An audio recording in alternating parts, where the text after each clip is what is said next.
back, you guys, to Marriage Chats. I'm Tiara. And I am Adrian. I bet you never thought that you see us in this capacity ever again. I know, right? We missed this zooming. space. Yes, we've been zooming. We've been on the Zooms. We have been on the Zooms. For a minute, yes. Welcome back to the room. Yes, welcome back to the room. We appreciate you. We love you. We hope that you're feeling amazing. We hope that your hair detangling process has been easy. We hope that your eggs have not sticking. We hope that your eggs have not stuck to the non-stick pan. We hope that your chicken has come out moist. Yes. That's that you've been drinking your water. That you've been drinking your water and minding your business. We hope all of that for you.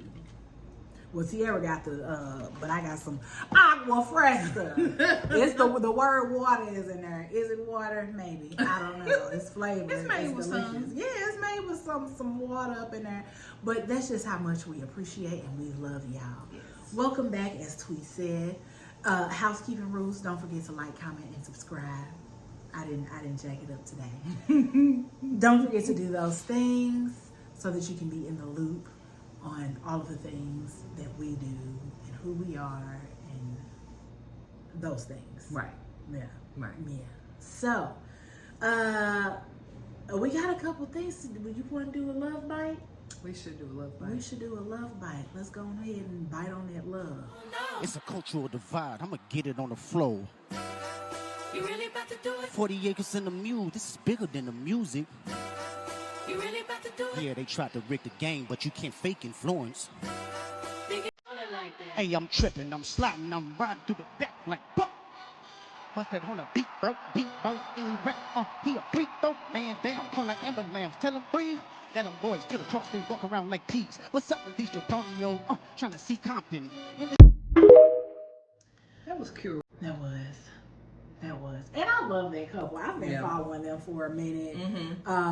Like the whole story, they were high school sweethearts. They had went through like homelessness. Wow. They got married, kids, but they like just been going strong. She lost weight. Yeah. And he supported her and he loved her, big, small. He still be grabbing on that booty. He be grabbing handfuls of that beauty. But y'all make sure y'all going over to the happily ever Alphin. That's a lot, but it's the Alphins. Yeah. That's cute though. That's cute. Yeah, they're cute. So, all right, y'all, for the meat and potatoes, or do y'all want neck bones? Y'all want some steak? Y'all want some pork chops? Y'all want some smothered chicken? What y'all want for the meat and potatoes? Because that's what we're about to get on into. Well, some oxtails, you know, I like the oxtails. Girl, you can't tell me nothing about no oxtail. Oxtail food! Let it be on my plate. It's going to be a plate. That's what it is. It's going to be gone because I'm going to tear it up. What we talking about today, Tweety? Today, we're going to talk about the challenges of transitioning between being a stay-at-home mom and like getting back out there, working on yourself, getting back to the work field. And I thought this would be really good to talk about now because Drizzle is in the very midst of this right now. Yes. So she can definitely give like full-fledged info, like what this really looks like. So, you know, there's a lot to consider, like what's going to be the challenges. There's going to be fears. There's going to think about what my children, what I got to do. There's a lot of emotions that you're battling within yourself. So you want to kind of fill us in, Dree? Well, yeah, girl. So I will say one thing. I've never like stopped thinking and dreaming and imagining. Y'all don't mind this. I'm Barbara the Builder, okay? So I got a little fork on my pants, so don't be judging me, judging mama. But this whole time of me being a stay-at-home mom, I never in my mind thought like, well, I'm just never gonna go back to work. Right. I knew eventually I was gonna go back to work, but I didn't know when.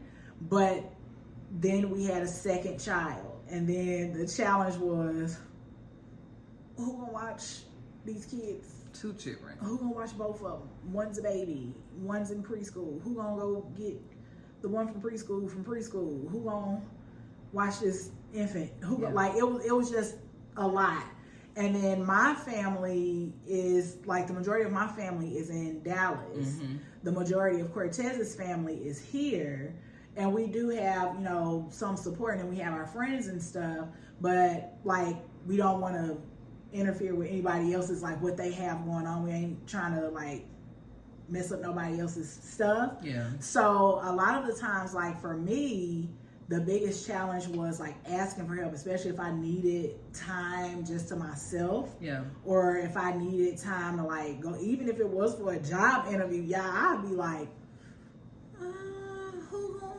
who gonna watch the babies while I go on this interview? Like I would be so nervous. Yeah. But and even just, I can imagine like the anxiety you might have about, yeah. how do I know the schedule gonna work out for me? Because I'm already trying to transition with them being somewhere. I need to have it at the right time where I can pick them up, drop them off, blah, blah, Yeah. blah.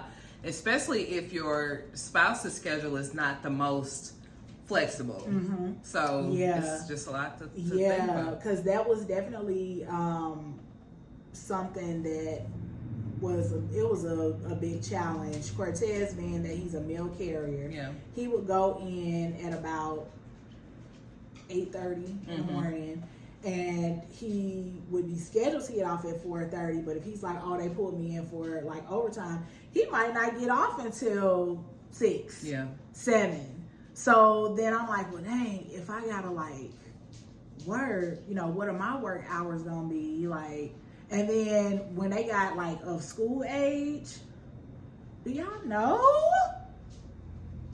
the before and after care is girl, That's I might as well insane. put you in daycare just to stay like 2 hours over or an hour. And they ain't even over. getting a meal.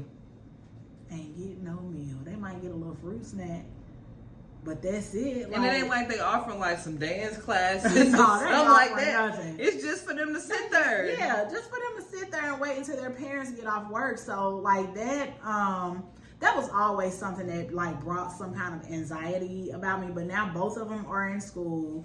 Like I straight had a plan, because I'm like, okay, I know I want to go back to work. Like I want to start back working. And there are things that I want to pursue. There are, dreams that I want to, I say, I know I'll be doing the singing thing. But, a lot of times with that, Cortez is at home, singing late at night in some club or with whoever's event or whatever. Yeah. So, that part worked out. But when it comes to working like a straight 9 to 5, like I would be like, ugh. So my plan was, I asked the in-laws, hey, y'all retired. I ain't trying to ruin your life and ruin your retirement. But when I start back working, is it possible for you all to pick them up from school? And on Tuesdays and Wednesdays, we have like dance class for the girls and we have tutoring for the girls. So I'm like, are you able to like get them from school and get them to these events or get them to their extracurriculars? Because I'm not trying to pull them out. Yeah. I ain't trying to, mess up everything, they regular routine. So having that conversation with the in-laws, both of them are like, yeah, we could do it or whatever. So, but I still be like, okay, let me get my backup plan, like, let me get my backup people just in case. But they, were like, yeah, we could do it. So now in the process of actively looking for jobs, what I'm looking at is like, okay, do the hours align? Like, is it in the hours where I could get off close, like I can go in and get off close to the time it's, almost time for them to get out of school, or get off a little bit afterwards. And if they have extracurriculars, I could just go meet them and get them and we do a whole swap. Yeah. So it's having the plan for the kids, for myself, making sure that transition for them is okay. Making sure that, Cortez and I are working together as a team, is because it be a lot.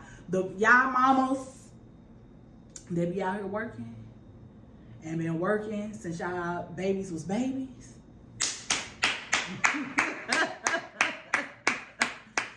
That's all I gotta say, because Well, and I just want to say, like, I think I've shared with you guys before. I frown upon anybody who tries to, one way or the other, speak negatively against a mother who is in the corporate field or working a 9 to 5. The same way I despise just as much as somebody who's talking about a mother that works from home. I mean, that is a stay-at-home mom. Yeah. Because either way, it's work. Either way, not only am I taking care of the house, cooking, scheduling appointments, managing stuff for the kids and the hubby if I'm working, if I stay at home, but the same thing if I'm working a regular job. Yeah. Because I'm still expected to do all those things. And more than likely, if the kids get sick, I'm usually the one going to pick them up.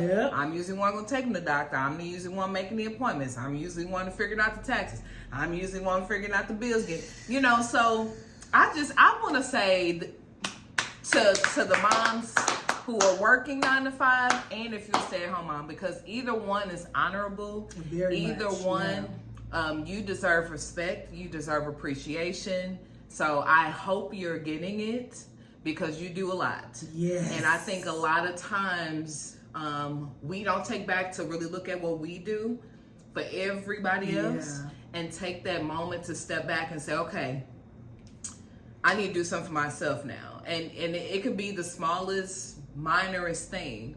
But, now, Drea is stepping into the space of like, this is her doing something for her. She's invested these years of breastfeeding, of caring, of doing all this stuff at home. And so now it's like, let me get back. This is a portion of let me get back to me. To me, yeah. And the things that I want to accomplish, my career, my goals, my dreams. So what's like some of the pressures or anxieties that you may have thinking about going back into like the career field right now? If I can even do the job, that's real. Because I was just thinking about this, even like writing my resume and all this other stuff. I haven't worked a regular like 9 to 5, since I had Alms, and she'll be 9 this year. Yeah. So I haven't worked like a 9 to 5 for forever. So, but the skills that I have picked up in between that time, I've picked up a lot of skills. Like y'all told y'all, I'm Barbara the Builder. Just look at the plug on my pants, girl. I'm proud of that. And I installed a banister on the wall today. Oh, you can't. Anywho, but those type of skills, computer skills, data skills, project management skills, there's so many skills. She ran a home daycare for a while too. I ran a home daycare for I ran a home daycare for about 2 years or something like that, and then the pandemic happened. I was like, oh, and I just had this baby. Get out of my house. Don't you think I want to get out of my house?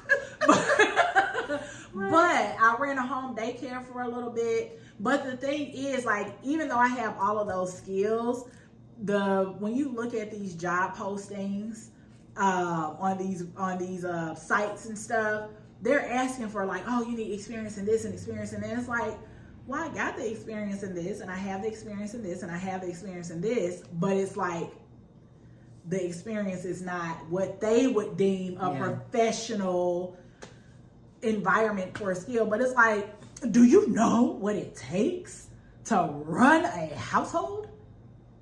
Like Twee said, you gotta make appointments. You're signing up for extracurriculars. You're picking up and dropping off for extracurriculars. You're going shopping, grocery shopping, food, clothes, all the things. Planning budgets, making sure bills are paid, making sure that if your husband say, I'm going to go and build something in the back, that the project gets finished and it's not just a pile of wood in your backyard rotten. Like, there's so much. Like, you have to, the dog, the cat, the fish, the turtle. Like, there is so much that you just, like, are working through and moving through. So, but for me, back to the question, the biggest anxiety really is like, well, will they think or understand that the skills that I have, I can do them. I can do them on a corporate level. It's not like I didn't, work in the corporate field before. But will they look at that and be like, oh yeah, she does have experience in it. This could really work on our team. Like that's what like makes me nervous. Yeah. Like, cause I know I can do it. Yeah. But then it's like, do they? It's yeah. Yeah. That whole validation, validating of the skills. And I will say, like, I think there's still like some ways around, depending on what who the company is, because there's different ways to write up resumes to where it doesn't have to say verbatim like what company it was, just a matter of mainly focusing and honing in on the skills. Yep. And so, you know, you just really need to be prepared in how you answer the questions. Yeah. Not only about who you are, which the most important question is really about, tell me about yourself. Right. I tell people this all the time.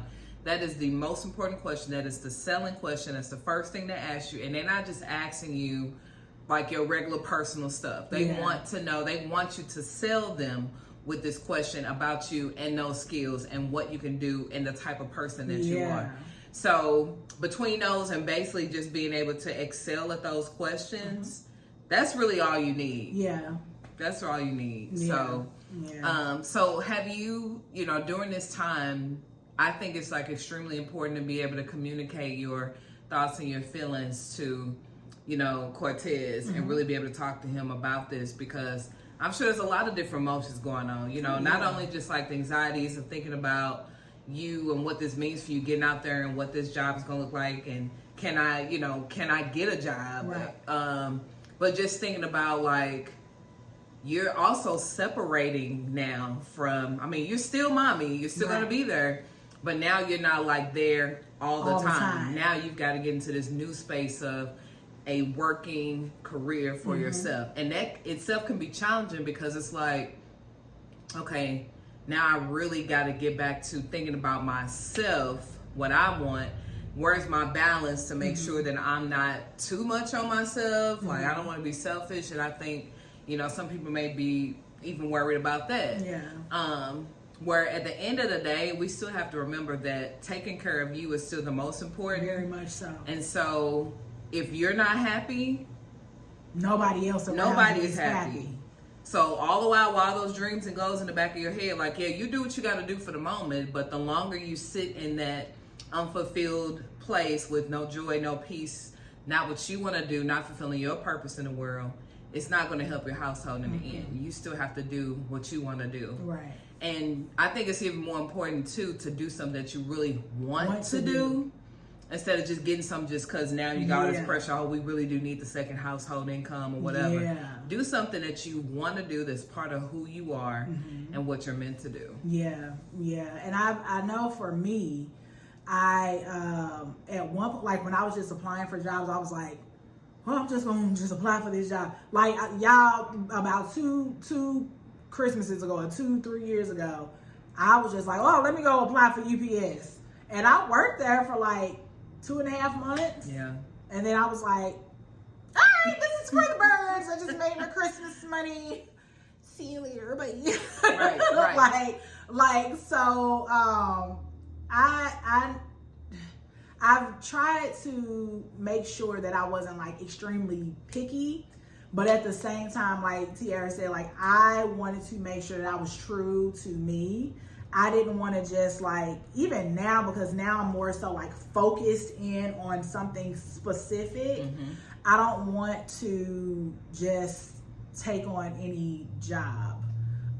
Like I want something that's really going to help with that career growth, or you know, give me some experience that I could use to apply to the next thing. Yeah. So I've been like really intentional on where I'm applying to. I'm looking and reading, but I'm also making sure that when I go on a job interview that I'm like honest about, you know how some people like you go on your job interviews and you're like, oh yeah, well, I mean it could be. No, girl, because I applied to this one company and I was like, oh, it's working with, you know, the intellectual and developmental delayed or disabled community. So I'm like, okay, you know, I can go in and, you know, I could help with treatment. Yeah. And so they were like, oh no, you're gonna like take them out to the park and to the store and to the movies. It's more like you're just working with them throughout the day to be social. And I was like, well, that just sounds like a home health care worker, but you're just taking them outside. And no disrespect to home health work, because I myself am actively a home health care worker for my aunt. But I was like, well, no, I don't, that's not something that I want to do. That's not aligning up with like what I'm on track to like moving forward in, what I'm on track to do. Yeah. So I was like, but I did ask, you know, hey, do you guys have, because if you guys didn't know, I'm just going to share with you now. I'm going into the mental health field.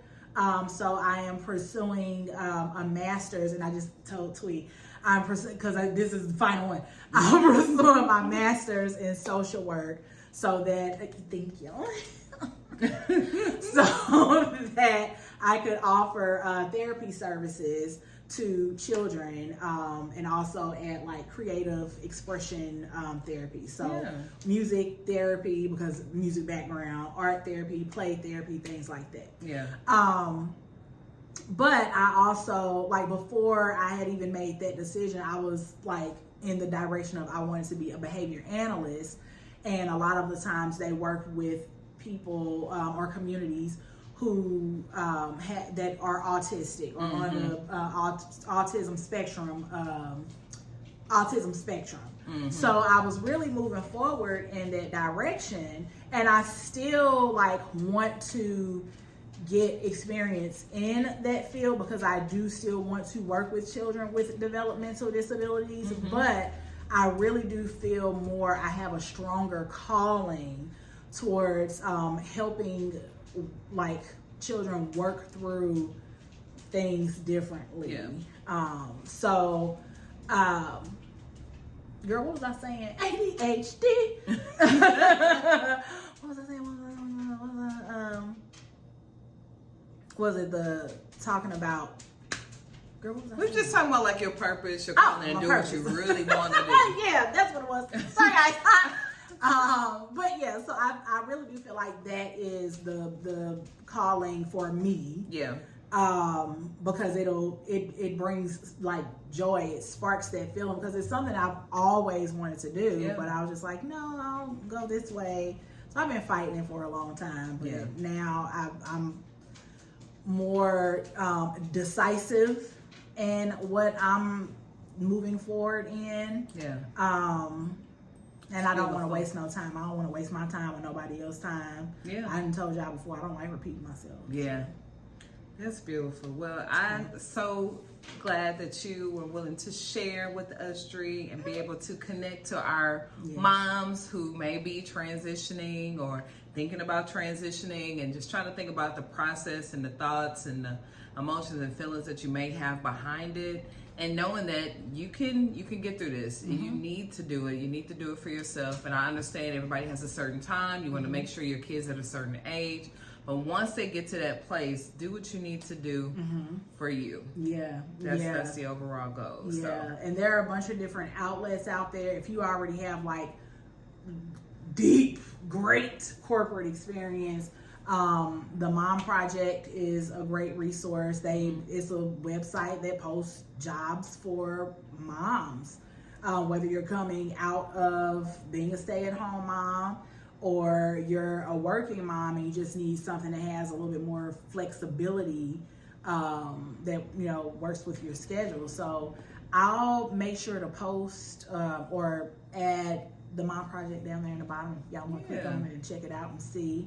But there's a bunch of different resources for us moms that are just getting back out here in these working streets, so we can be strong, independent women.